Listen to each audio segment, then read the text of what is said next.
Buenos días a todos en este domingo matutino. Bueno, a pesar de que fue 1 de mayo, les voy a enviar la clase para que la pasen bien, básicamente. Bueno, esta clase de hoy está enfocada en las texturas. ¿Sí?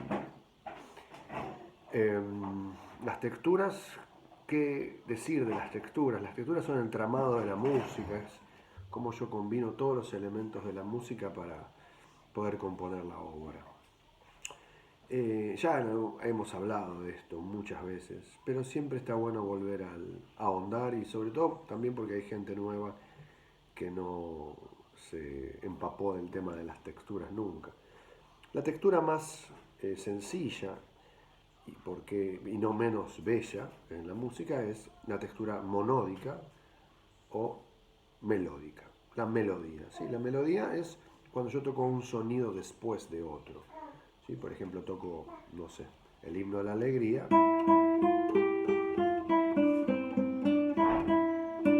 y está un sonido después de otro. ¿Sí? Instrumentos que pueden tocar melodía, todos, excepto los instrumentos de percusión que no tienen nota afinada, como el tambor, no sé, el bombo. Pero hay instrumentos de percusión que sí pueden tocar melodía, que son los instrumentos de placa, la marimba, el vibráfono, el metalofón, el xilofón, porque tienen notas. Siempre que el instrumento tenga notas, do, re, mi, fa, sol, la, si, todos los sostenidos, puede tocar una melodía. ¿Sí? Y hay instrumentos específicos que solo tocan melodía, como la flauta, todos los instrumentos de viento, básicamente. Los instrumentos de cuerda frotada, violín, bueno, ya los conocemos, violonchelo, viola, contrabajo, tocan casi exclusivamente melodía, salvo que toquen doble cuerda en algún momento, pero no pueden hacer un efecto de contrapunto como puede hacer un instrumento armónico como la guitarra o el piano, o el clave o el arpa, por decir. ¿Sí?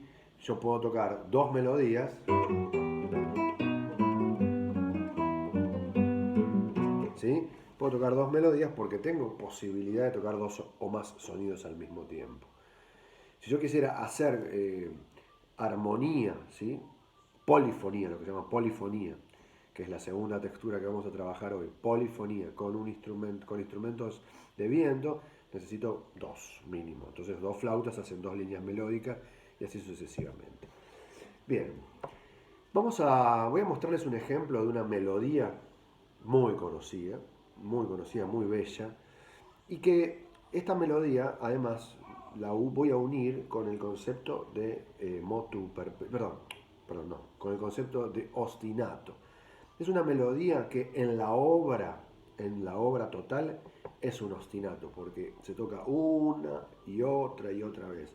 ¿Sí? En la obra donde está esta melodía hay dos melodías que forman dos ostinatos, primero uno y después otro. ¿Sí? Espero que ya vayan pensando de qué obra se trata. Es el bolero de Ravel. ¿Sí? Voy a tocar la melodía del bolero de Ravel, la primera de las melodías, que es una melodía básicamente, entre comillas, sencilla, porque no tiene nada más que las notas naturales, ¿sí? No tiene ninguna alteración, tiene las notas do, re, mi, fa, sol, la, si, ¿sí?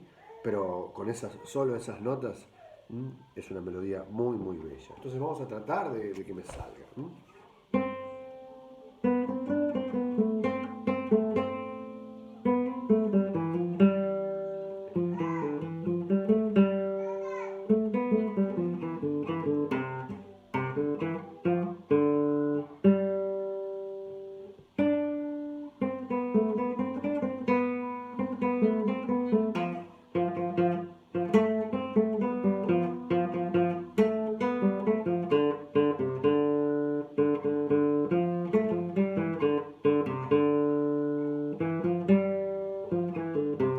Y después, en la partitura esta que conseguí, muestra el ostinato.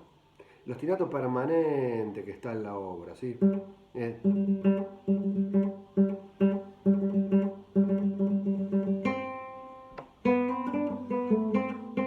sí, ahí empezaría la melodía de vuelta.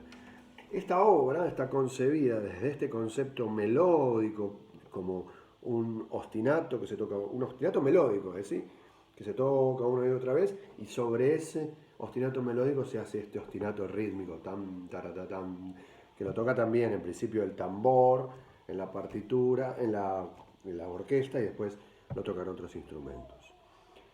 Bien, entonces acá tenemos una textura melódica, ¿sí? Que funciona en la obra como un motu perpetuo, ostinato, y después el ostinato rítmico. Eh, la otra textura de la que vamos a hablar y que vamos a ver en la clase es la polifonía. La polifonía es cuando el compositor compone dos melodías o más sucesivamente, ¿sí? Como les mostré antes en esta obra de Bach. Un grave y un agudo, ¿sí?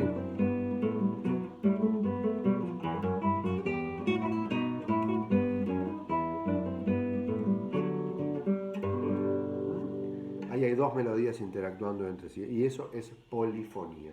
Y que se dio mucho, el auge de la polifonía fue en el Renacimiento y el Barroco. Me perdonarán que me voy a tomar un mate este domingo a la mañana. Muy bien. Perfecto. Ahí entre las obras que les di, les mandé para que escuchen, el primer ejemplo digamos, de melodía, de monodia, de textura melódica, que también es un motu perpetuo, es una partita de Bach para violín. Y como ejemplo de polifonía les envié una obra de Orlando Di Lasso, compositor del Renacimiento, que es una obra a cuatro voces muy linda que se llama La Sibila Profética. Y ahí está toda la explicación. La polifonía, el auge de la polifonía en el Renacimiento y Barroco se dio a partir de la música vocal. ¿Sí? Los grandes maestros de la polifonía en el Renacimiento fueron Orlando Di Lasso, Palestrina y Tomás Luis de Victoria, que componían todo tipo de obra de vocal básicamente, tanto sacra como música de palacio, ¿sí? Pero el gran auge de la polifonía fue realmente la música sacra del Renacimiento. Entonces, todas las voces, ¿sí? 2, 3, 4, hasta 6 voces, se movían cada uno en su línea melódica en un gran contrapunto. Bien, voy a mostrarles un ejemplo ahora. Tengo que afinar la guitarra de otra manera.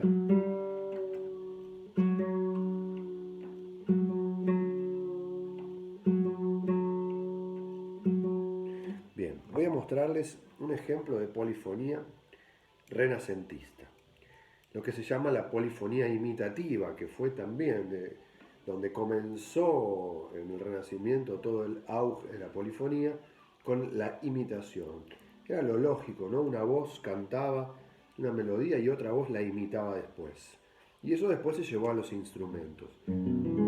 Tal es el caso de esta obra que voy a tocar, que es una fantasía, un fragmento de una fantasía de Dowland, ¿sí? Compositor inglés del Renacimiento, que compuso mucho para laúd. Ustedes se preguntarán por qué afiné la guitarra de otra manera y por qué le puse este aparatito que está acá. Creo que alguna vez ya lo expliqué. La afinación del laúd y de la vihuela era, en principio tenía 5 cuerdas, esta cuerda no estaba, pero además tenía la tercera cuerda más grave que la guitarra, un semitono más abajo, y además era más agudo el instrumento, ¿sí?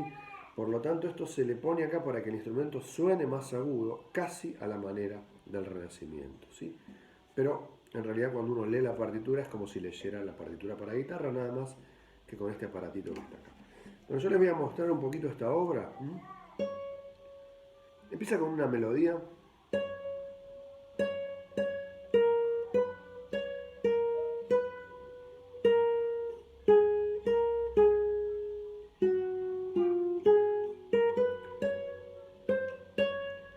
¿Sí? Esa es la melodía primera que aparece, la voz más aguda. Y después hay otra melodía que la imita, ¿sí?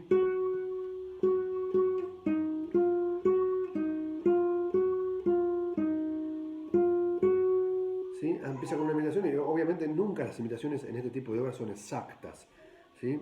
Las fantasías tienen ciertos cambios, ciertas modificaciones. Después la exactitud de las imitaciones aparece en la fuga. Y después aparece una tercera melodía más. Vamos a escuchar, a ver si pueden escuchar cómo van apareciendo las melodías.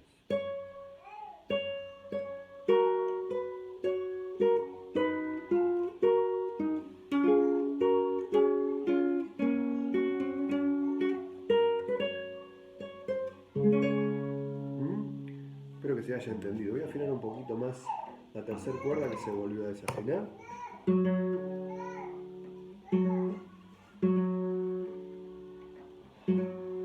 Bueno, voy a tocar de vuelta ese fragmento para ver si podemos entender los procesos imitativos de las diferentes melodías. ¿Sí? Perdón.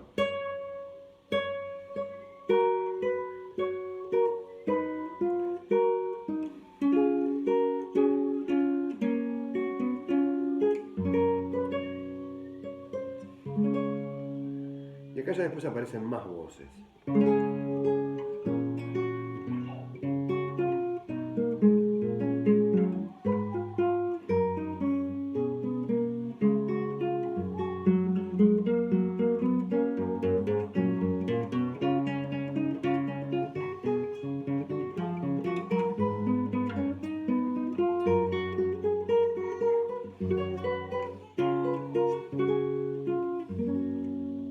¿Pudieron escuchar cómo van apareciendo todas esas líneas melódicas que se van entrelazando? Por ejemplo acá. Va de vuelta.